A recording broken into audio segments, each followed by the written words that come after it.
আপনার রাজনীতির স্বার্থে, বৃহৎ বাংলাদেশের স্বার্থে প্রত্যেকটি রাজনৈতিক দলকে ঐক্যবদ্ধভাবে আপনাদের করতে হবে।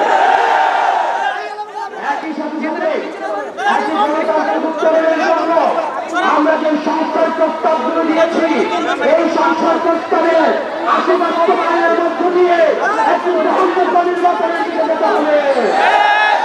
সেটির পূর্বে বিশ্বমান বিচার এবং সংস্কার নিশ্চিত করতে হবে।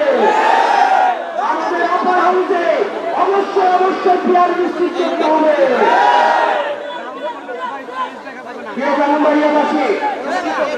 আমাদের শাসকরা আমাদের একটা ভঙ্গুর স্বাস্থ্য ব্যবস্থা দিয়ে দিয়েছে। আপনি রাস্তায় বের হন, আপনি বাসে চাপা পড়ে মরবেন, আপনি হসপিটালে যান, চিকিৎসালয়ে মারা যাবেন, আপনি বিমান দুর্ঘটনায় মারা যাবেন, রং দুর্ঘটনায় মারা যাবেন। বাংলাদেশের একটি স্বাভাবিক মৃত্যুর নিশ্চয়তা রাস্তা আমাদেরকে দেয় নাই। আমরা একটা স্বাভাবিক মৃত্যুর নিশ্চয়তা চাই। এই রাস্তার কাছে অন্তর্বর্তীকালীন সরকারের কাছে আমরা চেয়েছিলাম একটা পরিবর্তিত রাষ্ট্র ব্যবস্থা। দুঃখজনক বিষয় হচ্ছে আমাদের সাবেক স্বাস্থ্যমন্ত্রী ছিলেন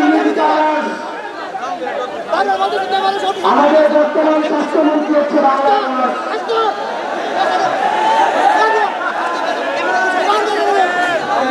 অন্তর্বর্তীকালীন স্বাস্থ্য ব্যবস্থা পৌঁছায়ওয়ার কথা ছিল না। যারা দক্ষ এবং যোগ্য মানুষ ছিল তাদেরকে সরকারে বসিয়ে বাংলাদেশের মানুষকে দেখিয়ে দেওয়া উচিত ছিল স্বাস্থ্য ব্যবস্থা কেমন হওয়া উচিত। অত্যন্ত পরিতাপের বিষয়, আমরা দেখেছি একটা ভঙ্গুর স্বাস্থ্য ব্যবস্থা, একটা অযোগ্য স্বাস্থ্য ব্যবস্থাকে নিয়ে এই স্বাস্থ্য ব্যবস্থা পরিচালনা করতে বাংলাদেশে কোনো ডাক্তার ছিল না। অযোগ্যতা, অব্যবস্থাপনা একটা ক্লাসিক এক্সাম্পল সেট করে দেওয়া হয়েছে স্বাস্থ্য উপদেষ্টার মধ্য দিয়ে।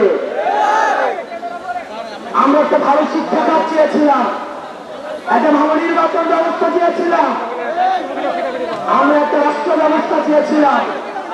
ব্রাহ্মণবাড়িয়াবাসী আমরা কথা দিচ্ছি, আমরা যদি ঐক্যবদ্ধ থাকি তাহলে আমরা ইতিহাস করবো।